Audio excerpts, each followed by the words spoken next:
I'm going to review The Devil Rides Out from 1968. It was based on a novel in 1934 by Dennis Wheatley. I've read the novel, and I've also read To the Devil a Daughter as well. That's a similar film.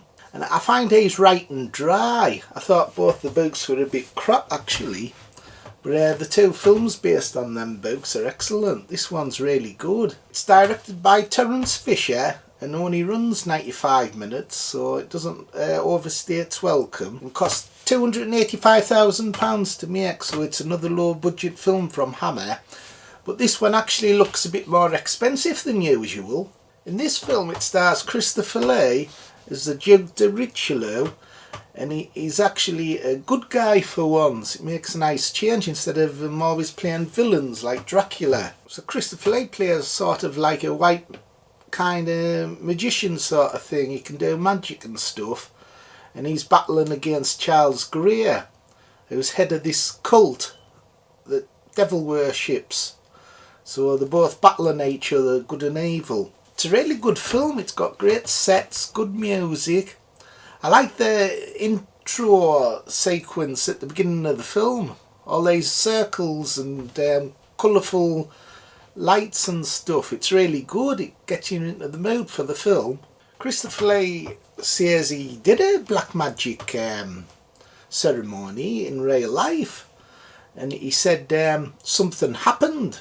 He saw something. But he's never revealed what he actually saw. So that's interesting, makes you wonder what happened. Hey, I bet he made the bugger up. I bet he bloody saw a nout.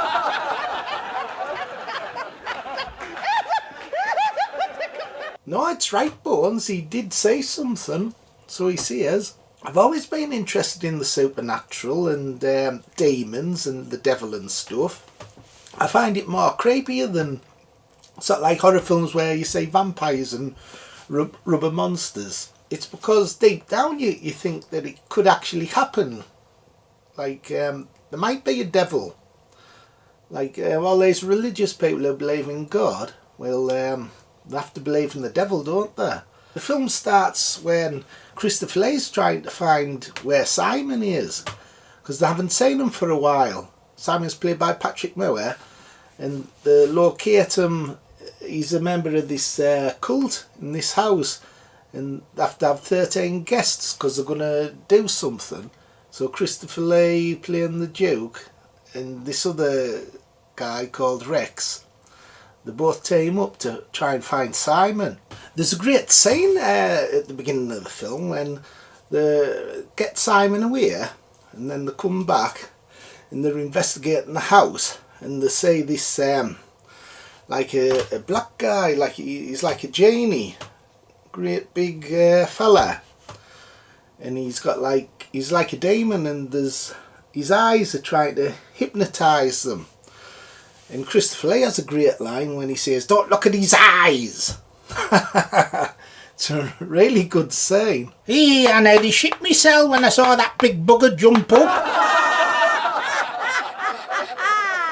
He has a lot of great lines, Christopher Lee, in this film. I like the bit where he says to Simon, "I'd rather say you're dead than meddling with black magic." Actually, this film, Christopher Lee says it's his favourite film. When he was alive, he wanted to remake it using better special effects.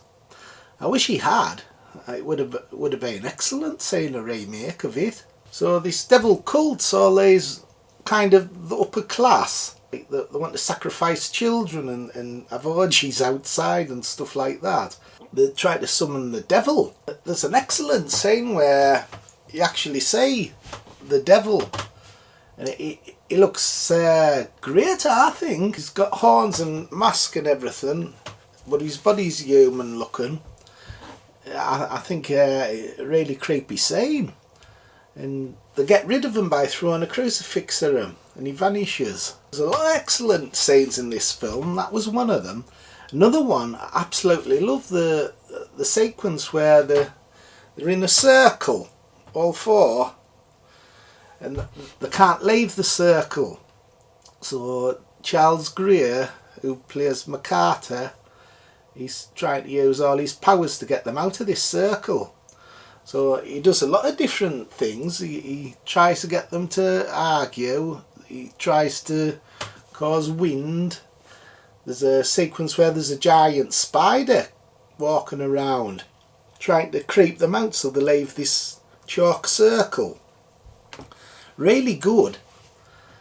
There's a good bit where the spider's going to attack the little girl, Peggy, but it's not really her, it's just an illusion.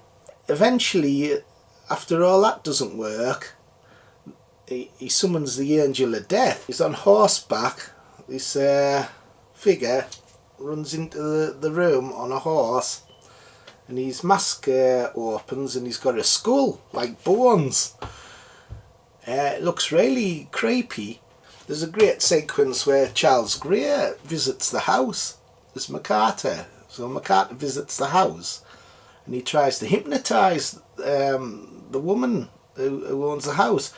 And she sat in one chair and he sat in the other. And he's great, the way he uses his eyes.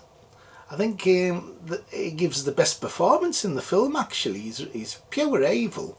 It was a right bloody shithouse. It does have its faults though. One's just like a technical thing, bad projection when there's a car chase. Another thing that's disappointing is actually watching it on DVD, because I don't have the Blu-ray yet.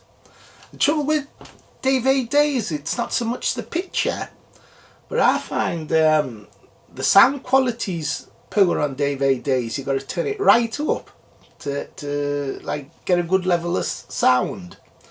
And that creates sort of like a bit of a hissy noise. So I'll have to get this on Blu-ray because the DVD's not really good. The biggest problem I have with the film's just the ending. Everything else is okay. It's just like after they leave that chalk circle, they find out that the little daughter's been kidnapped and they're going to sacrifice her. So they're rushing the rescue by using this magical word, and everything alters time and they end up back inside the house instead of in this like lower basement crypt thing where they're going to sacrifice the girl. They say this word and they sort of like all get transported backwards in time. So it alters like time, reverses it to how it started. It doesn't really work for me. It seems a bit sort of like too easy, just saying a magical word and solving everything. That's a bit of an issue with that film. I also found To the Devil a Daughter also had a poor ending as well. So both the Dennis Wheatley supernatural witchcraft films that Hammer made have disappointing endings, so they kind of spoil the film a little bit. Both films a little bit for me. It's also, although it's got great atmosphere, I wish it had been a little bit more hard hitting. It seems a little bit tame in comparison to other witchcraft films. At the same time there was a film called Rosemary's Baby, and that's a heck of a tougher film to watch. That it's a much better film. That film's really hard hitting. It's psychological horror, where this is kind of a comic book, kind of fairy tale type of horror. And oddly enough, although To the Devil a Daughter gets panned, I think I actually find it a little bit better than this film.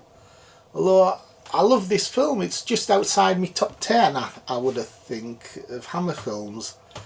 Doesn't quite get into the top 10 because of the poor ending, and I wish it had been a bit more, don't know, like a little bit more bite to it. But even though I've got like a few issues with it, overall it still gets a high mark. So out of 10, I'd give this film 9! 9 out of 10. It is a bloody good film, so if you haven't seen it, you should check it out and watch it. You'll enjoy it. What did you think, Bones? Did you like it? I loved it, Phil. Give it top marks. Okay everyone, bye! See you next time. Subscribe!